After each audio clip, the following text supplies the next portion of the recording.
Hello guys, welcome back to my YouTube channel official Bhaikolokhi Vlogs. So guys, মই morning খোৱাৰ পৰা উঠি ফেচবুকটো অন কৰিলোঁ। অন কৰাৰ লগে লগে দেখিলোঁ যে ৰফিক হুজাই আমাৰ সকলোৰে পৰিচিত। হোজাই ডিষ্ট্ৰিক্টত তেখেতৰ বহুতেই পৰিচিত। ৰফিক হুজাই বুলি ক'লে সকলোৱে চিনি পায়, সৰুৰ পৰা ডাঙৰলৈকে চিনি পায়। তেখেতে বহুত আৰ্টজনক তেখেতে সহায় কৰি আহিছে আৰু এইটোৱে নহয় আৰু আগতেও কৰিছে। তেখেতে বহুতখিনি সহায় কৰিছে মানুহক। তেখেত বহুত ভাল হয় আৰু মই নিউজটো দেখা পাই চালোঁ যেতিয়া মই ভিডিঅ'টো কমপ্লিট চালোঁ তেতিয়া বুজিলোঁ যে আমাৰ ঘৰৰ ওচৰৰে এটা নিউজ হয়। তেখেত এজন টমটম চালক, সঞ্জীৱ বৰা এজন টমটম চালক হয়। টমটম চালক তেখেতৰ পত্নী মীনাক্ষী বৰা আৰু তেখেতৰ দুটি সন্তান আছে। এই দুয়োটি সন্তান দেখিবলৈ বহুতেই মৰম লগা আৰু আজি তেখেত দুয়োটি সন্তান জটিল ৰোগত আক্ৰান্ত হৈ আছে। গতিকে মই ভিডিঅ'টো চাই পেলাই মই বুজিলোঁ যে বহুতেই দুখ লগা এটা দৃশ্য। তো তেখেত এজন টমটম চালক হয়। তেখেতলোকৰ পিতৃ সঞ্জীৱ বৰা, তেখেত টমটম চালক, তেখেতে টমটম চলায়। তেখেতে গোটেই ঘৰখন পোহপাল দি আছে আৰু এতিয়া এই দুয়োটি সন্তানক সম্পূৰ্ণ সুস্থ কৰিবৰ বাবে তেখেতক 30 লাখ টকাৰ প্ৰয়োজন। গতিকে এই 30 লাখ টকা তেখেতে টমটম চলাই ক'ৰ পৰা উপাৰ্জন কৰিব পাৰিব? সকলোৱে হয়তো জানি যে এইটো কোনো সম্ভৱেই নহয় যে 30 লাখ টকা তেখেতে উপাৰ্জন কৰিব পাৰিব। তেখেতে এবছৰ, 2 বছৰ, 3 বছৰ, 4 বছৰ নহয় 10 বছৰ কৰিলেও তেখেতে 3 লাখ টকা 30 লাখ টকা উপাৰ্জন কৰিব নোৱাৰে। গতিকে আমি আজি পৃথিৱীত আহিছোঁ, পৃথিৱীৰ পৰা আমিও যাম এদিন, কিন্তু এইটো নহয় পৃথিৱীত এজনে আনজনৰ কাৰণে। যদি আজি আমি এজনে আনজনক সহায় নকৰোঁ তেনেহ'লে কাইলৈ হয়তো আমাৰ ক্ষেত্ৰতো কোনো নাহিব। গতিকে গাইজ, মই এই ভিডিঅ'টো ডাউনলোড কৰি পেলাই দিয়া নাই। যি ভিডিঅ'টো মই স্ক্ৰীন ৰেকৰ্ড কৰিছোঁ মই ৰফিক হুজাইৰ পৰা পাৰ্মিশ্যন লৈছোঁ যে মই ভিডিঅ'টো আপোনালোকক, মোৰ এটা সৰু ইউটিউব চেনেল আছে, তাত মই ভিডিঅ'টো শ্বেয়াৰ কৰিব পাৰিম নেকি? তেখেতে কৈছে নিশ্চয় পাৰিব আৰু তাত গোটেইখিনি ৰিয়েল দিয়া আছে, গোটেইখিনি তেখেতে কৰা আছে, তেখেতে নিউজ বনোৱা আছে গোটেইখিনি। আৰু মই ভাবোঁ আপোনালোকে ভিডিঅ'টো শেষলৈকে চাব আৰু গোটেইখিনি বুজি পাব।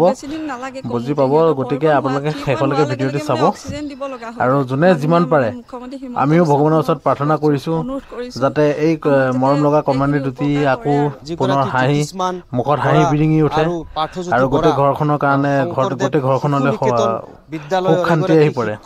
ভগৱানৰ ওচৰত প্ৰাৰ্থনা জনাইছোঁ আৰু আপোনালোকে ভিডিঅ'টি শেষলৈকে চাব আৰু যোনে যিমান পাৰে শ্বেয়াৰ কৰিব, সহায় কৰিব নোৱাৰিলেও শ্বেয়াৰ কৰিব যাতে আমাৰ ৰফিক হুজাই নিউজটো অথলে নাযায়। গতিকে তেখেতলোকেও শান্তি পাব। এই নিউজটো আপোনালোকে যিমান পাৰে শ্বেয়াৰ কৰক, হিমন্ত মামাৰ ওচৰত পেলাওক যাতে এই ঘৰখন আকৌ পুনৰ আগৰ দৰে জিলিকি উঠে। তো গাইজ, আপোনালোকে ভিডিঅ'টি শেষলৈকে চাব আৰু মই কথাখিনি কোৱাত হয়তো অলপ ভুলভ্ৰান্তি হ'ব পাৰে। গতিকে আপুনি নিজৰ বন্ধু বান্ধৱ বা ভাইটি দাদা হিচাপে মোক ক্ষমা কৰি দিব। গতিকে ভিডিঅ'টি মই আপোনালোকৰ মাজলৈ শ্বেয়াৰ কৰি আছোঁ। আপোনালোকে সম্পূৰ্ণ ভিডিঅ'টি চাব, চাই কৰি আপোনালোকে যোনে যিমান পাৰে সহায় কৰিব। 1 টকা 2 টকাকৈ দিলেও বহুত সহায়। গতিকে আপোনালোকে ভিডিঅ'টি চাই শেষলৈকে চাব বুলি মই আশা ৰাখিলোঁ আৰু তেখেতলোকক সহায় কৰক। মই সংসাৰখন চলাই আছিলোঁ, আজি এনেকুৱা অমানিশা মোৰ জীৱনত নামি আহিছে। মই কেনেকৈ বুজাম? ভাষা মোৰ মুখৰ মানুহ লোৱা হৈ গৈছে, মই ক'ব নোৱাৰা হৈ গৈছে। এনেকুৱা মোৰ মাতৃক অৱস্থা। একেজনী মাকৰ যদি 2টা সন্তান হয় চাওকচোন কেনেকৈ থাকিব পাৰে। সাংঘাতিক বিপদত পৰিছে। পিতৃ মাতৃয়ে কান্দিছে, আজি গাঁওবাসীয়ে কান্দিছে, আজি কাকিৰ অসমীয়া পৰিয়ালে কান্দিছে। যাতে আপোনালোকে ভিডিঅ'টো ইমানেই শ্বেয়াৰ কৰে যাতে মুখ্যমন্ত্ৰীয়ে বহি ভিডিঅ'টো চাই। যাতে জ্যোতিষ্মান আৰু পাৰ্থজ্যোতি বৰা দুগৰাকী কণমানি চাওক, সন্মুখত বহি আছে ইউনিফৰ্ম লগাই। জ্যোতিষ্মান হ'ল এইগৰাকী আৰু এইফালে হ'ল পাৰ্থজ্যোতি বৰা, দুটি কণমানি। ব্লাড দিব লাগে 15 দিন মূৰে আৰু একেবাৰে মুক্ত হ'বলৈ লাগে 30 লাখ টকা। সঞ্জীৱ বৰাই টমটম চলায়, কিন্তু 30 লাখ টকা ক'ত পাব? এতিয়া অসমৰ ৰাইজে সঞ্জীৱ বৰাৰ কাষত থিয় দিব লাগে, মাতৃৰ কাষত থিয় দিব লাগে আৰু ইফালে ভৱিষ্যতে হ'বলগীয়া ডক্টৰ আৰু অফিচাৰ তেওঁলোকক সহায় কৰিব লাগে অসমবাসীয়ে। এয়া হৈছে সঞ্জীৱ বৰা। কি হৈছিলে ৰাইজক কওকচোন।